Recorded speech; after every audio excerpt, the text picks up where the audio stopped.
qui vivez actuellement dans ce monde tridimensionnel, vous est-il arrivé de songer sérieusement à la véritable signification de votre propre vie?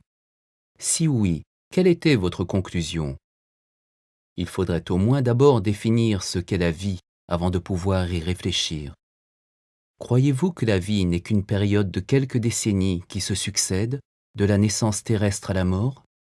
Dans ce cas, une telle conception va se trouver totalement anéantie dès le moment où vous aurez pris ce livre entre vos mains.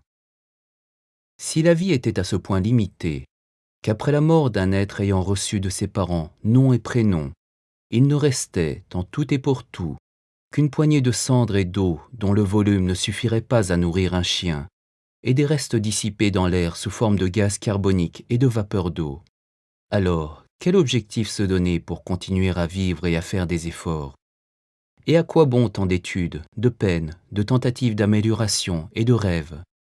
Les enseignements de Siddhartha Gautama, également connu sous le nom du Bouddha Shakyamuni, prêché il y a quelques 2500 ans en Inde, n'était-il que mensonge et absurdité? Son discours sur la vie, la mission et l'existence de l'au-delà ou le monde réel, dispensé tout au long de ses 80 années de vie, n'était-il que des mots vides et trompeurs? Cela ne peut être. Ces idées ne pouvaient découler des élucubrations d'un être immature. Vous, si fier de votre intellectualisme moderne, qui d'entre vous ose prétendre avoir suffisamment compris et assimilé la vérité pour pouvoir réfuter et réduire à néant la doctrine de l'honorable Shakyamuni? Et en admettant que le sermon de Shakyamuni ne fût que pure fiction, qu'en est-il de la vérité que Jésus-Christ a prêchée il y a 2000 ans? La considérerez-vous également comme illusoire? Jésus, vénéré par plus d'1 milliard d'hommes de par le monde, n'a jamais cessé de croire en Dieu et de l'évoquer. Vous croyez-vous vraiment en mesure d'affirmer que son existence n'est qu'une théorie creuse, reposant sur un monceau de préjugés chimériques? Ceux qui en viendraient à avoir l'audace de traiter de dément cet authentique messager de la vérité, qui pria jusqu'à transpirer du sang et fut crucifié sous une couronne d'épines, se verront obligés de se produire devant témoins pour prouver qu'ils ne sont pas eux-mêmes déments. Je répondrai ici aux sceptiques qui prétendent n'être que scientifiques et rationnels lorsqu'ils affirment ne croire que ce qu'ils voient de leurs propres yeux.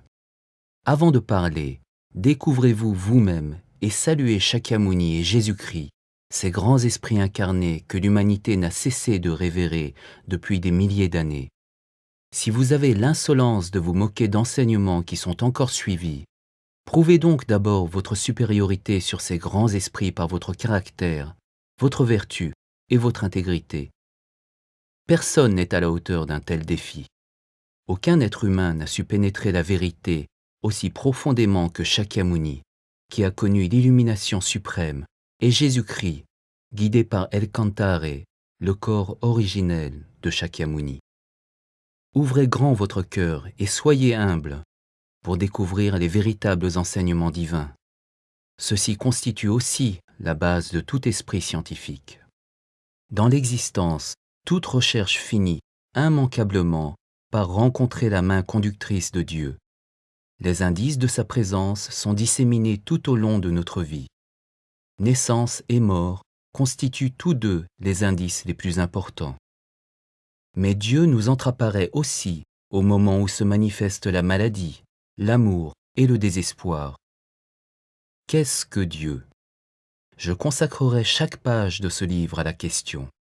Cette lecture vous aidera à découvrir les nombreuses clés à l'énigme de notre propre existence et de notre mission sur Terre.